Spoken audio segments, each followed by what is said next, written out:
चार बहुओं ने बदल दी पूरे परिवार की किस्मत। भावुक और रोचक नैतिक कहानी। अध्याय 1।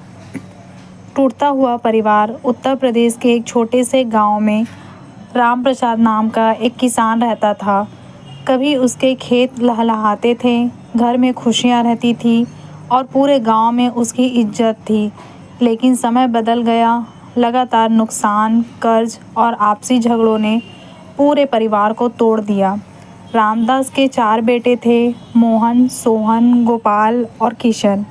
चारों मेहनती थे, लेकिन आपसी मतभेदों ने उन्हें एक दूसरे से दूर कर दिया था। घर में रोज बहस होती, कोई खेती छोड़कर शहर जाना चाहता था, कोई जमीन बेचने की बात करता था। रामप्रसाद की पत्नी सरस्वती देवी रोज भगवान से प्रार्थना करती, हे प्रभु, इस घर की खुशियाँ वापस लौटा दो। समय बीता और चारों बेटों की शादी भी हो गई। बड़ी बहू का नाम था सीमा, दूसरी बहू कविता, तीसरी पूजा और सबसे छोटी नंदिनी। गांव वालों को लगा कि अब तो झगड़े और बढ़ेंगे, लेकिन किसी को नहीं पता था कि यही 4 बहुएं इस घर की किस्मत बदलने वाली हैं। आगे बने रहिए इस कहानी में। अध्याय 2। पहला बदलाव। शादी के अगले ही दिन सीमा ने देखा कि घर में सब अलग अलग समय पर खाना खाते हैं, कोई किसी से ठीक से बात भी नहीं करता। उसने सभी को एक साथ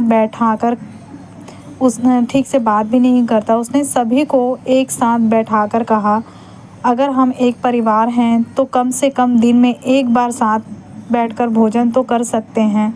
शुरुआत में किसी ने उसकी बात नहीं मानी, लेकिन वह रोज प्रेम से आग्रह करती रही।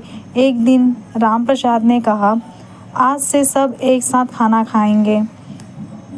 कई महीनों बाद पहली बार पूरा परिवार एक साथ बैठा और साथ बैठकर के सारे लोग एक साथ खाना खाने लगे। यहीं से रिश्तों की बर्फ पिघलनी शुरू हुई। घर में एक बदलाव सा आ गया। बड़ी बहू के इस व्यवहार ने सभी का दिल पिघला दिया और चीज़ें धीरे धीरे सही होने लगीं। आगे कहानी में बने रहिएगा, बहुत ही दिलचस्प कहानी है। अगर आपने मेरे इस चैनल को सब्सक्राइब नहीं किया है तो जल्दी से जा कर के मेरे इस चैनल को सब्सक्राइब करिए, ताकि इस तरीके की मोरल स्टोरी आप लोगों को हमेशा टाइम टू टाइम मिलती रहे। अगर ये वीडियो आप लोगों को ये कहानी अच्छी लगे तो मेरे चैनल को वीडियो को लाइक करना मत भूलिएगा और चैनल को सब्सक्राइब ज़रूर करिएगा।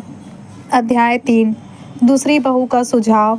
कविता पढ़ी लिखी थी। उसने खेतों का हिसाब देखा तो पता चला कि गलत योजना के कारण हर साल नुकसान हो रहा है। उसने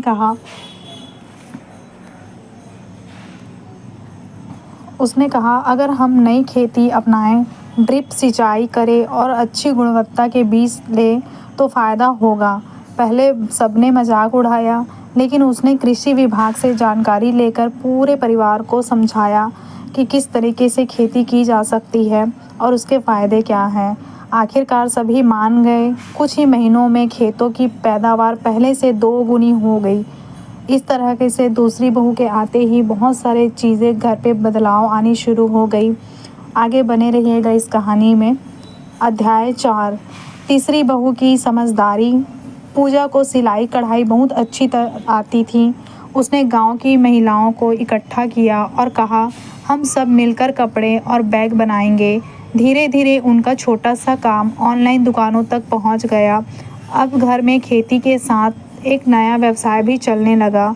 गांव की कई महिलाओं को रोजगार मिल गया और रामदास के घर पे एक इनकम का सोर्स भी बन गया कि तीनों बहुएं बहुत ही समझदार थी और बहुत समझदारी से अपना घर चला रही थी।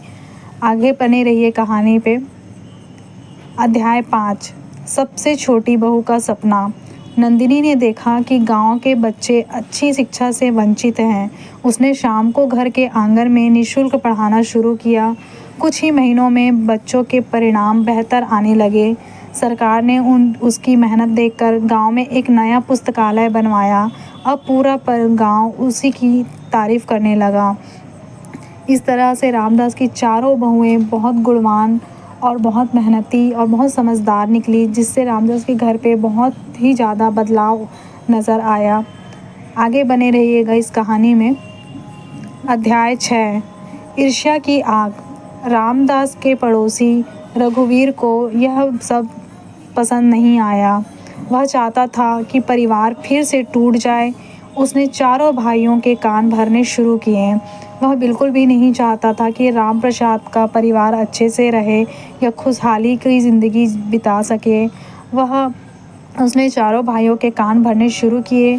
तुम्हारी पत्नी ज़्यादा समझदार बन रही है। सब तुम्हारी नहीं बहुओं की तारीफ करते हैं। कुछ दिनों तक भाइयों के मन में शक पैदा हुआ। घर का माहौल फिर खराब होने लगा। अध्याय 7 सच की जीत। एक रात चारों बहुएं बैठी और उन्होंने तय किया कि वे झगड़ा नहीं बढ़ने देगी।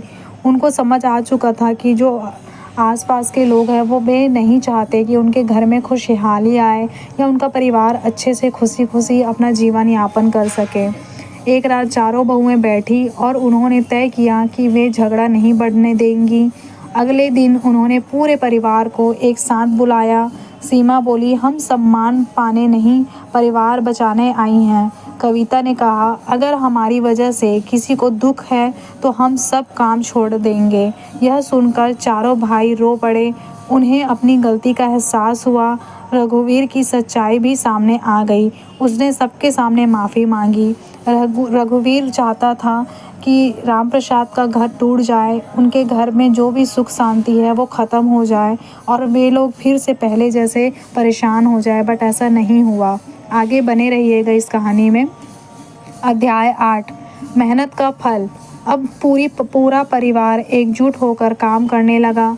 खेती आधुनिक हुई, सिलाई केंद्र बन गया, बच्चों की पढ़ाई के लिए छात्रवृत्ति मिलने लगी।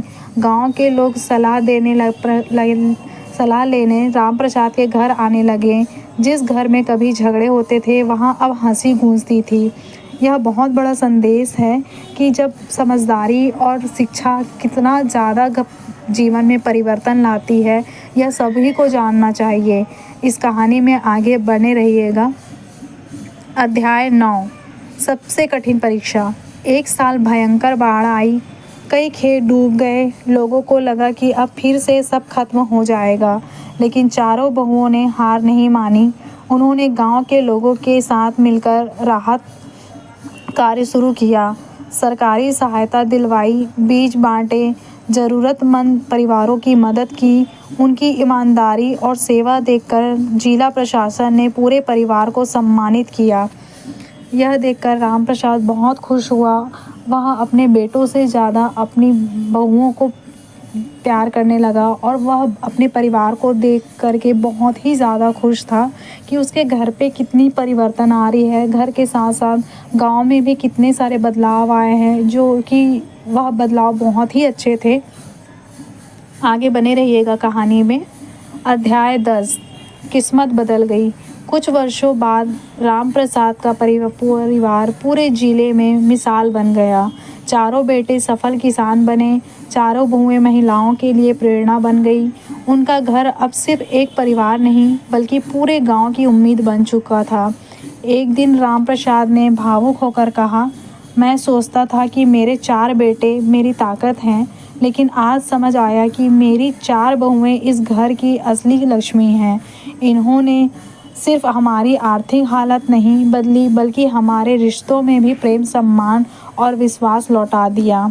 पूरा परिवार भगवान का धन्यवाद करने मंदिर गया। सभी ने एक दूसरे का हाथ थामकर वादा किया कि चाहे कितनी भी कठिनाई आए, वे कभी एक दूसरे का साथ नहीं छोड़ेंगे। और यह बदलाव से रामप्रसाद के घर में बहुत सारी परिवर्तन आई, जिससे उनके घर पे खुशहाली पहले से 100 गुना ज़्यादा बढ़ गई। गांव के लोग भी बहुत ही ज़्यादा खुश थे। गांव के बच्चे आज भी इस परिवार की कहानी सुनकर सीखते हैं कि घर की असली समृद्धि धन से नहीं बल्कि प्रेम, एकता, सम्मान और मिलकर मेहनत करने से आती है। तो हमें इस कहानी से सीख बहुत ही अच्छी मिलती है कि हमें हमेशा अच्छा काम करना चाहिए। पढ़े लिखे होते हुए चीज़ों को कैसे संभाला जाता है, इस कहानी में हमने जाना है कि कहानी की जो सीख है वह है, जिस परिवार में विश्वास, एकता, मेहनत और सम्मान होता है